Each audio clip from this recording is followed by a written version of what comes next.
From abilities that transform people into literal monsters to ones that make them practically undefeatable, these are all 60 curse techniques in Jujutsu Kaisen. And let's start with a crazy one, Shrine. Shrine is Sukuna's curse technique, and it allows him to launch invisible slashes called Dismantle and Cleave. Dismantle is essentially a long-range slashing attack, allowing Sukuna to send flying slashes that can cut through nearly anything. The speed of Dismantle slashes is nearly instantaneous and enough to slice through most enemies in a single blow. Cleave, on the other hand, requires direct physical contact, but makes up for it by being even stronger, adjusting based on the opponent's cursed energy to ensure it cuts through its target with ease. These techniques were first shown when Sukuna broke free during the mission to rescue the juvenile center victims. There, Sukuna used them to slash through the cursed spirits attacking them. He later showed them off further during the Shibuya incident when he gained control of Yuji's body, taking down entire buildings in his fight with Mahoraga. During his fight with Gojo, Sukuna showcased the full power of his techniques, even creating a binding vow to increase the strength of Dismantle. In the end, he even managed to bypass Gojo's Limitless technique and eventually kill him. Since it's Sukuna we're talking about, he of course developed the domain expansion of this curse technique called Malevolent Shrine. This domain transports Sukuna and his opponent to a blood-filled shrine and basically guaranteed Sukuna a victory. In this shrine, Sukuna can use Dismantle on his opponents from any direction without the requirement of physical contact. Basically, if Sukuna transports you here,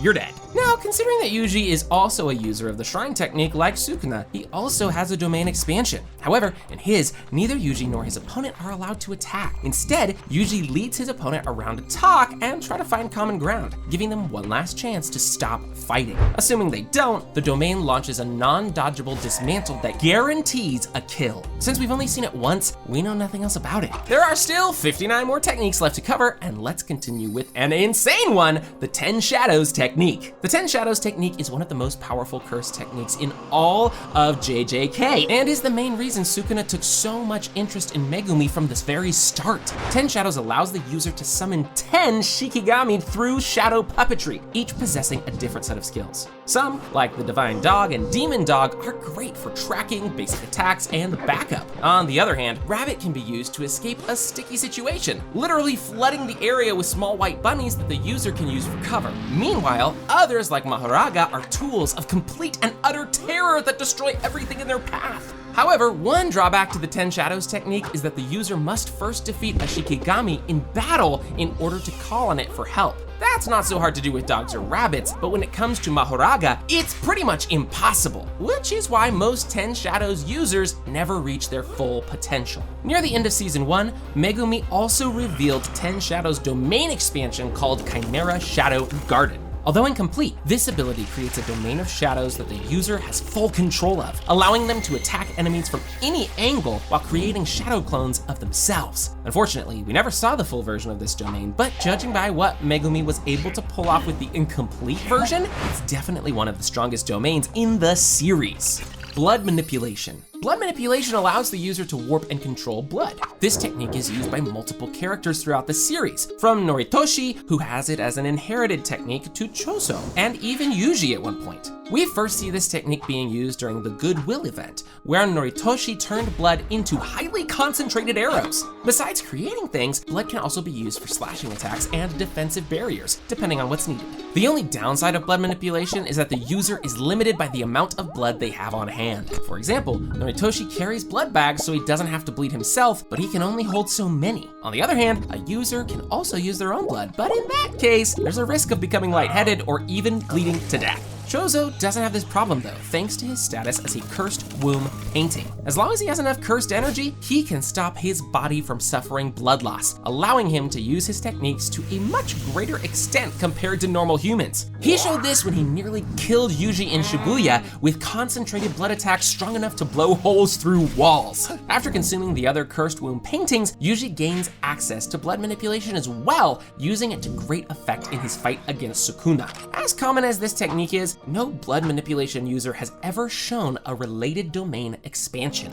Rot. The rot technique is an offshoot of blood manipulation used by Eso and Kajizu, the cursed womb paintings. It mainly allows them to turn a target's blood septic, rotting them from the inside out. Besides that, Eso also showed the ability to manipulate his own blood to form wings of rot and replace his damaged hand with a new one made of blood. It's a pretty solid technique, but these two weren't really that strong, so we never saw its full potential. Clone. The clone technique was used by the bag-masked curse user during Shibuya. It basically allows him to make multiple clones of himself. However, they aren't really that powerful and were easily taken down. Seance. The seance technique is able to bring the dead back to life, though they need to possess a living person in order to manifest. It's used by Granny Ogami during Shibuya when she uses her own grandson to summon the spirit of Toji Zenin back from the dead. Interestingly, when someone is summoned using seance, they come back with all the physical and cursed capabilities they had in life, no matter the limits of the host body. Another unusual thing about this technique is that its effects continue long after Granny is killed, as Toji completely consumed the body of her grandson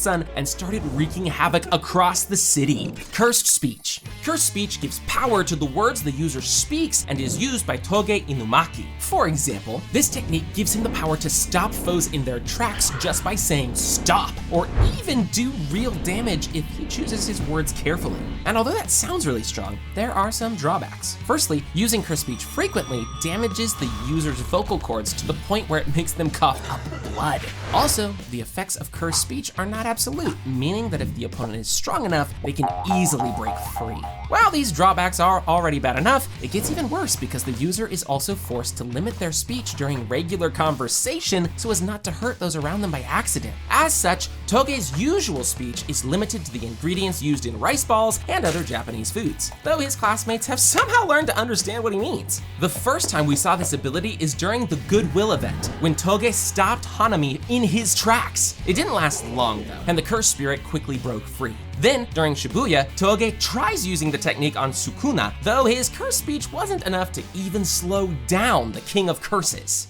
Copy. Quite possibly one of the most broken techniques in all of Jujutsu Kaisen, Yuta's copy is pretty self-explanatory. It basically allows him to copy almost any other curse technique within certain limits. In order for Yuta to copy a curse technique, Rika has to devour some part of the cursed user he plans on copying. All of the copy techniques are then stored within Rika and can be used by Yuta at any point. Yuta can't use these copy techniques as much as he wants though. The number of uses is usually dictated by the body part Rika consumed. The more vital the part, the more uses Yuta gets. It's important to note that some techniques, like Gojo's Limitless, can't be copied, as Yuta's body simply wouldn't be able to handle it. Yuta also developed a domain expansion of his curse technique called Authentic Mutual Love, which raises a barrier full of katanas around Yuta. Any of these katanas are available for use while the domain is active, and each one contains a copy of a different curse technique that's been collected within Rika. Each technique is fully usable while Yuta holds the katana and is guaranteed to hit his opponent.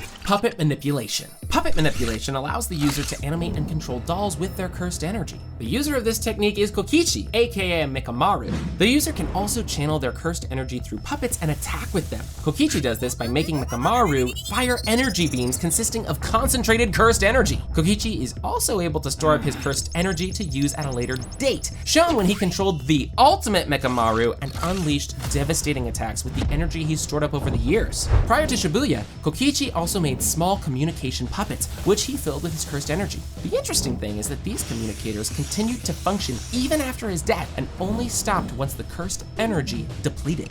New Shadow Style. New Shadow Style, also known as Simple Domain, was originally created as a way of countering domain expansions by weaker Jujutsu sorcerers. Every sorcerer that uses it puts their own spin on it, often tweaking it to fit their fighting style. Miwa, for instance, uses it to instantly hit her enemies in a small radius, acting like a much weaker version of a real domain expansion. Anyone who enters her domain is guaranteed to be hit by her sword drawing technique. Although, considering Miwa isn't that strong, this attack can still be easily dodged. Kusakabe, on the other hand, is a much stronger user of the New Shadow Style. His domain area is much larger than Miwa's, and he's able to combine it with multiple sword techniques to attack more than one enemy at once. Others, like Mio, use it to create a ring, a domain expansion of sorts that creates a sumo bout between him and his opponent. However, by far the most important aspect of a simple domain is that as long as the caster can maintain it, it can nullify the guaranteed hit of any other domain, even ones like Malevolent Shrine. This is entirely dependent on the strength of the caster though, and can fail if not done properly. There are still 50 curse techniques left to cover, and at the end of the video, I'm gonna explain 5 of my personal favorites that you definitely don't wanna miss. Blazing Courage. Blazing Courage allows its user, 𝐿𝐵𝐵𝐻𝑒𝐻, to create flames at will. He can also imbue these flames into his weapons, boosting their strength. However, we weren't able to see much else since 𝐿𝐵𝐵𝐻𝑒𝐻 was quickly defeated.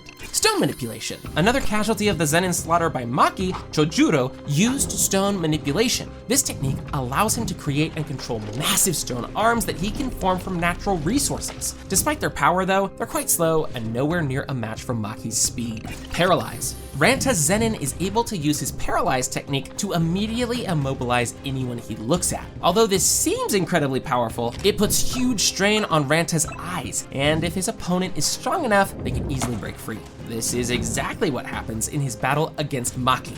Rocket Fists. Junichi's curse technique gives him full control of multiple floating hands that he can pummel enemies with. They're fast and can track anyone he sets his sights on, but are kind of limited in range. Divergent Fist. Now, it's important to mention that Divergent Fist is kind of a special case, as it's not really a curse technique, but more of a special attack Yuji developed over time. Every time Yuji lands a hit with his fist or foot, his cursed energy gets slightly delayed, causing the enemy to get hit again after a few seconds with even more power than before. Yuji first discovers Divergent Fist during his training with Gojo, and this ability gives him one hell of an advantage in battle. Most enemies don't expect the second hit, so it takes them by surprise. After the Goodwill event and being trained by Todo, Yuji gains even greater mastery of Divergent Fist, allowing him to better control when the second impact hits. Straw Doll. Straw Doll essentially uses cursed energy to create voodoo dolls of the user's opponent, allowing them to cause damage simply by manipulating the doll instead. Nobara is the most prominent user of the Straw Doll technique, using small straw dolls in combination with a hammer and nails to injure her opponents. One of her signature moves is called Resonance, and it requires something from her opponent to be attached to the doll. Once that's done, she's able to drive a nail into the doll, dealing devastating damage to her foe with cursed energy. Another interesting move is called Hairpin. This one allows her to imbue her nails with cursed energy and shoot them towards enemies, hitting them directly for damage instead of using the doll. Nobara proves to be an excellent user of this technique, taking out Momo during the Goodwill event and even dealing a great amount of damage to Mahito during the Shibuya incident. She unfortunately hasn't shown any sort of domain expansion. By the way, Mimiko, one of Geto's allies, is also a user of the Straw Doll technique, but channels hers through a plush doll she carries around. Tool Manipulation.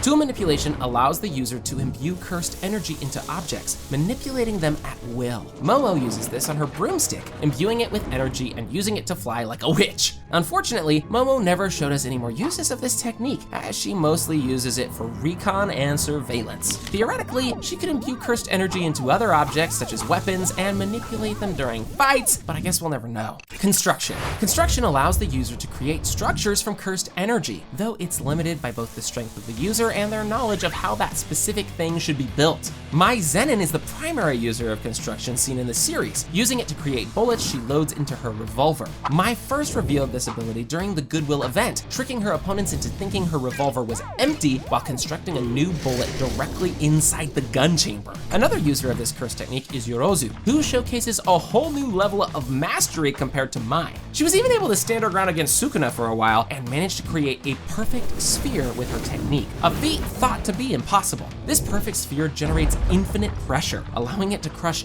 anything with ease. Cursed Corpse. Cursed Corpse gives the user the ability to essentially create life itself. Principal Yaga uses it to imbue a core of cursed energy into dolls he creates, giving them various abilities. These can range from basic fighting skills to even full-blown consciousness in the case of Panda. Yaga first showed it off when he created a doll meant to train Yuji by beating the crap out of it. Later, when Panda was introduced, we learned that Yaga didn't just give him one core, but 3 different cores of energy, allowing him to utilize different fighting styles. Panda is considered the pinnacle of this technique, and Yaga sees the creature as his own child, even enrolling him in Jujutsu High. Sound Manipulation. Principal Yoshinobu from Kyoto High uses sound manipulation. He does this by imbuing his guitar with cursed energy and performing all sorts of attacks with it. This technique basically allows him to turn sound into physical attacks, hurting enemies like a brick wall or slicing them with sonic energy. He first used this ability near the end of the Goodwill event, fighting against some of Kenjaku's goons who were quickly knocked back by the sound sound of pure rock. He's also able to change his attacks based on pitch and other musical principles, sharpening or blunting them for different effects. Although Yoshinobu is older and considered a master of this technique, he never revealed any sort of domain expansion. Curse manipulation. Gedo's curse manipulation allows him to play a really wild game of Pokemon with the cursed spirits he encounters, capturing them and subjugating them to his will. On a more serious note, once the cursed spirit is weakened enough, Gedo is able to break it down and swallow it. He can then store the curse for as long as he wants, releasing it later on to fight alongside him. During his younger years, Gedo kept a decent store of curses for various offensive and defensive scenarios. The ability is somewhat limited though, as Gedo has to weaken the spirits first before he can capture them, requiring prolonged battles in some cases. However, after Kenjaku takes over his body, he finds a solution to this problem, which is basically let others fight the curses and then swoop in to steal them. He does this exact thing during Shibuya, allowing Yuji to wear down Mahito and bring out his powers before absorbing him for his own needs. By far the most terrifying ability of curse manipulation is called Maximum Uzumaki. When activated, it allows Gedo to combine all curses he currently has and fire them directly at his enemy. This move also allows Gedo to use the curse techniques of any curse in his arsenal, though the downside is that the curses themselves are destroyed and unusable after Uzumaki, making it a last-ditch effort. Every time Uzumaki is used, Gedo basically has to rebuild his stash of curses from the beginning. Projection. Projection is an innate technique inherited in the Zenin clan. It is first shown off by Nobito and then by his son Naoya. It essentially allows the user to divide one single second into 24 different frames, the average FPS that movies are made in. When the frames are set, the user can move within them on a predetermined path. This makes the user appear incredibly fast, as they are pretty much moving 24 times a second. Even better, this technique allows the user to force the frame rule on others by touching them. This causes the enemy to move at the same 24 frames, which completely catches them off guard. If the opponent doesn't abide by this rule, they find themselves frozen for a full second, leaving them vulnerable to attacks. Now, while this technique seems overpowered, there are a few drawbacks to it. First of all, the user themselves can become frozen if they stray from the predetermined path for any reason, leaving them vulnerable. It's also limited by the laws of physics, and the user can't do anything too crazy. Nobito first revealed this ability during his fight against Dagon, giving the cursed spirit one hell of a run for his money before it eventually evolved. Even though Nobito is older and clearly not in his prime, the speed boost this technique gives him is still remarkable. Even Naoya was able to use this technique insanely well while fighting against Chozo and Yuji. Ratio. Nanami's curse technique is called Ratio, and it allows him to divide his opponents into segments only he can see. Then, if he hits the segmented line in the right place, extra damage is dealt to the victim. We first saw Nanami use this technique against Mojito, where he stood his ground surprisingly well. Later, during Shibuya, he essentially becomes a one-man army, taking down curse after curse with perfect ratios every time. Nanami also has an interesting binding vow connected to this technique called overtime. Basically, whenever Nanami is required to work beyond his regular shift, his cursed energy increases by around 20%, allowing him to perform even stronger attacks than before. With enough time, Nanami likely would have unlocked some sort of domain expansion. However, his time was cut short by Mahito in Shibuya. Blackbird manipulation. Blackbird manipulation is Mei-Mei's innate technique, and it allows her to control nearby crows, seeing through their eyes and sending them wherever she needs them to go. It's somewhat of a mystery how many she can control at once, but it seems like she can control an entire flock with no problem. This ability gave the Jujutsu sorcerers a brief advantage during the Shibuya incident, allowing them to gather information from all across Shibuya at once. And if you think this technique is useless in battle, you are dead wrong. You see, Mei-Mei is able to create a binding vow with the birds, causing them to essentially become bombs imbued with cursed energy. These bombs are pretty strong too, as Mei-Mei can easily defeat regular curses with just a few birds.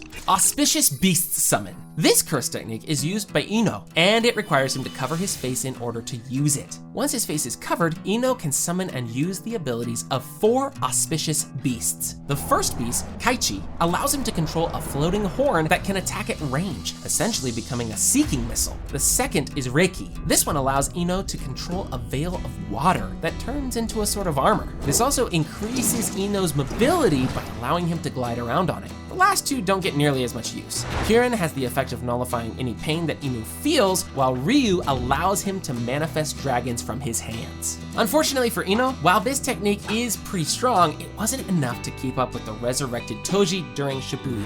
The other drawback is that he requires a mask to channel the spirits, and without it, he's basically powerless. All an enemy has to do is pull it right off his face, which is, well, not very hard to do. Spatial transference. Spatial transference is 𝐸𝐸's technique, and as you can probably guess, this one allows the user to teleport themselves and other people after covering them with a sheet. The distance 𝐸𝐸 can travel with this technique is considerable as well, allowing himself and Mei to get the hell out of Shibuya within seconds and end up safely in Malaysia. He's also able to transfer the bodies of others, allowing the hero team at Shinjuku to retrieve Gojo's body after he is killed. One of the more interesting aspects of spatial transference is that it allows 𝐸𝐸 to swap souls between the bodies of others, though this one only works if he is given permission to do so. Inverse. Inverse was the technique used by Jiro, who was one of the fighters that helped the curses during the Shibuya incident. Inverse basically takes the strength of a hit and completely flips it, making strong attacks stupidly weak and slight touches deadly. During Shibuya, Jiro fought against Yuji and Megumi. In this fight, he had a big advantage at the beginning, as Yuji was punching him with his full strength and couldn't figure out why his punches weren't working. However, after a while, Megumi figured it out, summoning a rabbit Shikigami that landed a slight kick on the old guy, nearly knocking him out with one blow. Phone technique. Phone technique was used by Nanako, who was one of those girls that attempt to have a conversation with Sukuna. The first thing Nanako has to do in order to use her technique is take a picture of her surroundings or another person using her phone. She can then manipulate that picture, moving items around, deleting things, or setting up situations that are then manifested into reality. It was shown off first during Jujutsu Kaisen 0, where Nanako helped Geto with his evil plans. We later saw this technique again when she attempted to defend against Sukuna, but she was quickly killed by the King of Curses, as he didn't really appreciate her attitude. Idol transfiguration. Mahito's idol transfiguration allows him to change the shape of souls. He can use it on both himself and others. When he uses the technique on himself, he can change his stature, form weapons from his own body, and even turn into various animals. He's pretty smart with his transformations, stretching and shrinking his soul in many grotesque ways as long as it gives him the advantage in battle. However, the real power of idol transfiguration shows when Mahito uses it on others instead of himself. By changing other people's souls, he can shrink them down to keep in his pocket, blow them up like bombs, or just simply kill them. Basically, if Mahito touches you, you're dead. Also, once someone's soul has been altered, there's no going back. At some point, Mahito even discovered he can use his ability to split himself in two, creating a near-perfect body double, with the only drawback being that the double can't use his curse technique. During Shibuya, after his fight with Yuji, Mahito evolved his technique even further, which allowed him to unlock the true form of his soul, transforming into his final form called Spirit Body of Distorted Killing. Okay, the name's kinda dumb, but the form looks sick. Mahito also has a domain expansion called Self-Embodiment of Perfection, which allows him to change the soul of anyone trapped inside the domain without even touching them. It's a guaranteed hit, able to kill almost anyone caught inside except for Yuji, thanks to Sukuna's protection. Disaster Blossoms. Disaster Blossoms allow Hanami to create plants to attack his enemies, including seeds, vines, branches, and even entire trees sometimes. It's a very versatile technique that allows Hanami to attack in many different ways. For example, he can implant exploding seeds into his opponents, impale them with sharp roots, or even create wooden balls that act as grenades. The Cursed Spirit uses most of these techniques during his fight with Yuji and Todo, where he gives both of them a really tough time. However, one of Hanami's most interesting moves is when he creates an entire field of flowers around his enemies. Anyone caught in this field instantly loses the desire to fight, leaving them wide open to attacks. This move even worked on Gojo briefly, allowing Hanami to save Jogo and escape. Hanami's domain expansion never got a chance to shine, but we know it was called Shining Sea of Glowing Branches. Inside it, Hanami charges a massive beam of energy from the flower on his shoulder that's guaranteed to hit his enemy. With that technique covered, we are exactly halfway through the video, and I can't wait to show you guys the last 5 techniques. But before that, let's continue with Disaster Flames. Considering he's the curse born from the fear of fire, 𝐿𝐽𝐽's Disaster Flames are something to truly fear. Using this technique, 𝐿𝐽𝐽 can create massive pillars of fire at will, along with lava and bursts of hot air. Basically, he's a firebender who's mastered the art and can easily burn his foes with a snap of his fingers. 𝐿𝐽𝐽 first used Disaster Flames in his brief fight with Gojo. Although he quickly lost that fight, the strength of his technique was obvious, with even Gojo immediately realizing that 𝐿𝐽𝐽 is a special grade curse. Later on, during Shibuya, 𝐿𝐽𝐽 showed off a whole new level to this technique by creating an entire meteor to throw at his enemies. Unfortunately, he was up against Sukuna here, so his meteor quickly got sliced in half with ease. 𝐿𝐽𝐽's strongest technique is obviously his domain expansion called Coffin of the Iron Mountain, which transports himself and his enemies inside an active volcano. Anyone caught inside this domain burns to ash within seconds, and as with all other domains, all of 𝐿𝐽𝐽's attacks are guaranteed to hit their target. Disaster Tides. Disaster Tides is Dagon's curse technique, and it allows him to manipulate water. With it, he's able to manifest massive waves with ease, allowing him to easily drown his enemies. This technique also allows Dagon to command sea life, summoning everything from sharks, piranhas, and octopuses. Dagon's domain expansion is called Horizon of the Captivating Skanda, and it transports everyone within it to a sunny tropical beach. Sounds great, right? Well, not really, because while inside, all of Dagon's opponents are constantly attacked by his fish Shikigami with no way of dodging.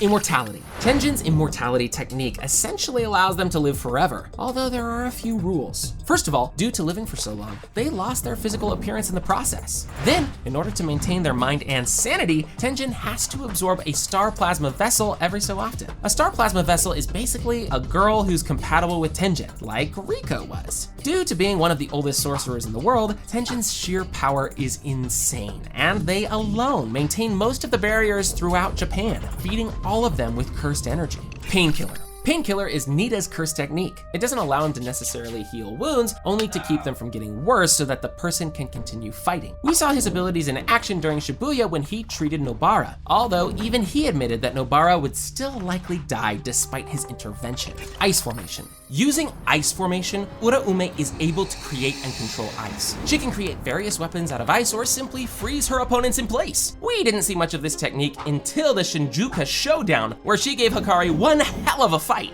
One of Uraume's strongest techniques is called Maximum Output Frost Calm, which allows her to send a freezing cloud of mist that freezes her targets in place. She can then follow that up with large icicles to impale her opponents and finish them off. Love Rendezvous. The user of Love Rendezvous is Kirara, and it's a pretty complex technique, so I'll try to simplify it a bit. Essentially, it allows Kirara to mark things with 5 different stars based on the Southern Cross constellation, which looks something like this. Then, the things Kirara marks can only move in a fixed path based on the constellation. It's not that useful offensively, but it can ensure that she's protected or that opponents can't reach their targets, like when Yuji and Megumi tried to hunt down Hikari. For example, at one point, Kirara marks Megumi and a door with different stars, meaning Megumi has to follow a certain path to reach the door and wouldn't be able to reach it any other way. Hairplane. Hairplane is a curse technique used by Hanyu during the Calling Games. This technique turns the user's hair into an airplane, allowing them to fly through the air. It looks as stupid as it sounds. Helicopter hair. Just like Hanyu, Haba's helicopter hair allows him to rapidly spin his hair like a propeller, using it to zip through the air. Judgman. Judgman technique is used by Hiromi, and it really only kicks in during his domain expansion as he makes use of new shadow style in regular battle. His domain essentially puts his opponent on trial, making them defend themselves in a court of law. This domain has a lot of moving parts, but essentially both Hiromi and his opponent have a chance to present their case in front of Judgman. Then, if the opponent is found guilty, Judgman will either disable their curse technique or even sentence them to death in some cases. If someone is sentenced to death, Hiromi receives the Executioner's Sword, a weapon that can immediately kill his opponent with a single cut. Hiromi first uses this ability on Yuji, whose brutal honesty helps clear him of any guilt. Then, during Shinjuku, Judgman is able to capture Sukuna briefly, removing the curse technique from one of his tools. Contractual Recreation. Reggie Star's Contractual Recreation allows him to manifest items that he has ownership of. All he needs is a receipt, and he can create the item listed on it from thin air. He can then use those items in battle and even control them, which he shows when he orders ordinary kitchen knives to fly through the air. It's also interesting that Reggie is able to use a receipt for 2 days at the spa to replenish his stamina, meaning it works on services as well. It doesn't sound like much, but it proves to be a real nuisance for Yuji and the others during the calling games. Body bombs. This technique is used by Ryu Hazunoki, and it allows its users to turn pieces of their own body into bombs that can be thrown at enemies. Normally, this would be a very limited technique since it requires sacrificing body parts all the time. However, Ryu makes it work since he also possesses advanced reverse curse technique, allowing him to regrow any body parts relatively quickly. Claws. Using this technique, Chizuru is able to manifest long and sharp claws that can cut through almost anything. It's nothing super fancy, but it made him quite a beast in combat during the calling games.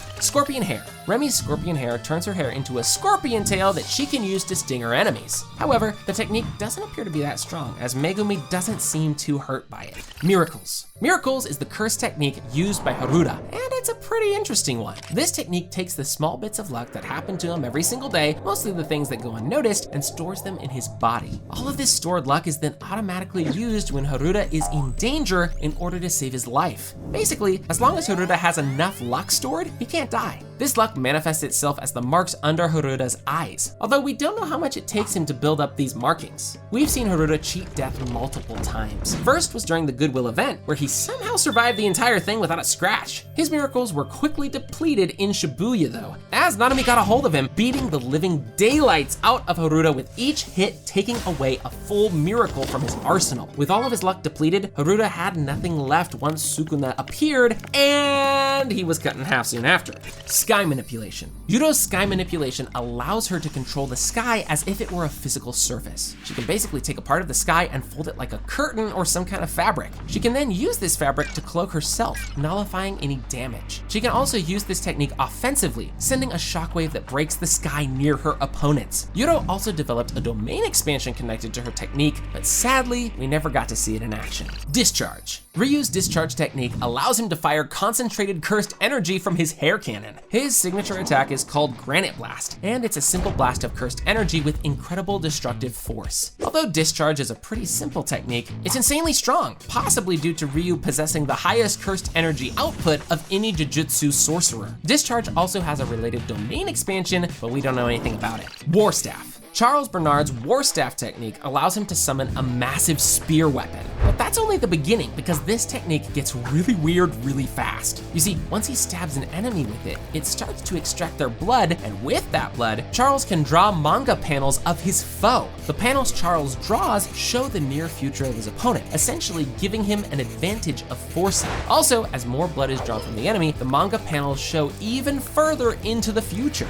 Yuta copied the ability during his fight with Sukuna, but didn't get much out of it due to the intensity of the battle. Star Rage. Star Rage was used by Yuki Tsukumo, one of the special grade sorcerers. This technique basically allows her to add virtual mass to herself and her Shikigami in order to hit her enemies harder. This additional mass doesn't weigh her down in any way and is only activated once she makes contact with her opponent. So basically, Yuki's opponents feel like they've been struck by a bus each time she punches them. Another interesting thing about this technique is that if Yuki keeps adding more and more mass onto herself, her body would eventually transform into a black hole. While Yuki does have a domain expansion, it was never shown in the manga, as she was killed before getting the chance to activate it. Extinguishment. Extinguishment allows the angel to completely negate any cursed techniques, objects, barriers, or seals. Activating this technique creates a blinding light that extinguishes any curse it comes into contact with. The maximum output of this technique is called Jacob's Ladder, and it creates a massive sigil in the sky that casts the extinguishing light over an entire area.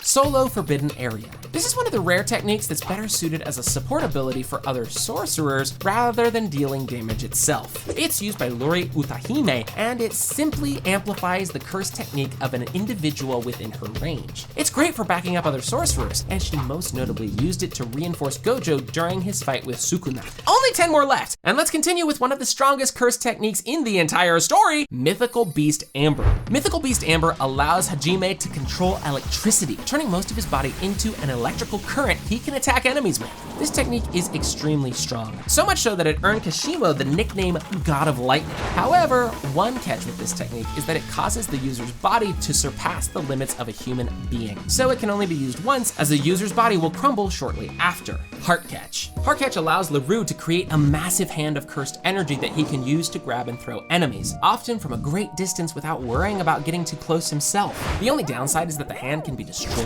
with the damage transferring to 𝗲𝗏 himself. Another ability of this technique is called Cutie Honey, which allows 𝗲𝗏 to grab the attention of his target from afar. This pretty much forces the target to shift their focus onto 𝗲𝗏, leaving them wide open to attacks. Prayer Song. Miguel activates his curse technique by dancing in a specific rhythm that's etched into his body. By doing this, Miguel buffs his physical strength while also weakening his opponents. Although the technique sounds pretty dumb, it's actually really strong, as Miguel was even able to stand his ground against Gojo for a while. Anti-gravity system. Anti-gravity system allows Kaori to negate gravity around her in a certain area, and that's pretty much it, as we don't know anything else about it. Kenjaku had access to this ability when he inhabited her body and was able to retain it once he switched to Geto. An interesting thing Kenjaku does with this technique is use its reversal form, which instead makes gravity stronger. He used this to make some of Chozo's projectiles hit the floor. Reverse Curse Technique. Reverse Curse Technique is one of the more common curse techniques, allowing a sorcerer to reverse the flow of cursed energy, effectively healing themselves from any injuries. It's used by multiple sorcerers throughout the series, including Gojo, Sukuna, and Yuji. Some have mastered RCT as a technique to heal others, but most are only able to heal themselves. Private Pure Love Train. Similar to Hiromi's Judgment, Hikari's Private Pure Love Train is another technique that is applied solely through his domain expansion. Hikari's domain expansion is called Idle Death Gamble, and it manifests as a train station.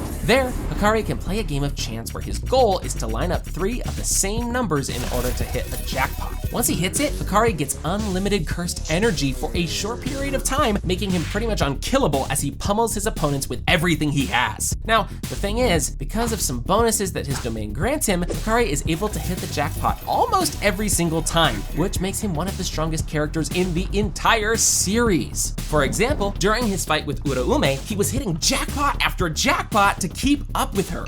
Body Swap. One of the strongest characters in the entire Jujutsu Kaisen, Kenjaku, has an equally strong curse technique that allows him to implant his brain into other bodies and take control of them. With this technique, Kenjaku can easily impersonate others, with the only tell being the stitches on his forehead that keep his skull together. However, the scariest part of this technique is that Kenjaku can also use the cursed energy and curse technique of the person whose body he has stolen. We've seen this when Yuta was able to access Gojo's insane cursed energy reserves while in his body. Throughout the series, we mostly see Kenjaku in Geto's body, but he's also inhabited many others in the past, like Kaori Itadori, Yuji's mom. Comedian. Comedian is one weird curse technique. It's used by Takaba and allows him to manifest anything he thinks is funny into reality. This lets him do all sorts of things, like creating objects from nothing, healing himself from any attacks, or simply manifesting scenarios he imagines into reality. Most interesting is that Comedian compels others nearby to participate, incorporating what others think is funny into the technique. Yeah, it's a pretty overpowered ability, but there's one huge drawback. You see, Takaba's abilities only work as long as he thinks he's funny. If he loses confidence for any reason, Comedian stops working, leaving him wide open to attacks. Using this technique, Takaba was even able to make Kenjaku drop his guard for a brief moment, which eventually allowed Yuta to kill him. Boogie Woogie. Boogie Woogie is Todo's curse technique, and it has to be the most annoying technique to fight against. Boogie Woogie basically allows Todo to switch the positions of anything with cursed energy just by clapping his hands. This technique is super effective in battle, as it can be used to completely confuse opponents or even transport allies away if they're in danger. Todo first used this technique during the Goodwill event. During the battle against Hanami, Todo constantly switched his, Yuji's, and Hanami's positions, making it impossible for the cursed spirit to do anything. Later on, during Shibuya, Todo and Yuji were in complete sync with each other, allowing them to even fight against Mahito. This technique pissed Mahito off so much that he eventually cut off one of Todo's hands. This basically made him unable to use his technique ever again, or so he thought. You see, Todo made his big comeback during the Shinjuku Showdown with a new prosthetic that let him use Boogie Woogie even faster than before. This new gadget practically allows Todo to switch positions of things 50 times per second. This makes his technique way stronger and more unpredictable, even confusing Sukuna. Unfortunately, Todo never showed off a domain expansion, although we can assume it would have been just as annoying to his opponents. Limitless. Limitless is possibly the most overpowered curse technique in existence. It's an inherited technique passed down through the Gojo clan and takes someone with immense cursed energy to use properly. Limitless allows the user to essentially control space, warping and bending it to their will. Gojo manifests Limitless in its most basic form as infinity, using it to create a barrier of endless space between himself and others. This causes anyone with cursed energy who tries to attack him to get caught up in the infinite barrier, never being able to touch Gojo. However, this is only the defensive part of Limitless. The offensive part might be even crazier. There are two basic types, blue and red. Blue essentially creates negative space, causing a massive vacuum that draws in everything around it. Red, in contrast, repels everything within its reach, causing massive explosions. Both are destructive in their own right, but when combined, they form the hollow technique Purple, which is Gojo's signature move. Purple creates an energy mass as large as Gojo pleases, usually massive, since he likes showing off his power levels. As it travels, it destroys everything in its path like a gigantic bowling ball of cursed energy consuming everything. The first time Gojo uses this ability is during the Goodwill event, where he literally tears the landscape in two. Limitless also has a domain expansion called Infinite Void. When activated, Infinite Void transports both Gojo and his enemies into space, flooding their minds with so much information that their brains just break. Those stuck in Infinite Void experience everything in the world within a few seconds, overloading their senses and shattering their minds. It's guaranteed to hit, and the only way to counter it is with an even stronger domain. Click on this video next where I explained all of Sukuna's forms in Jujutsu Kaisen.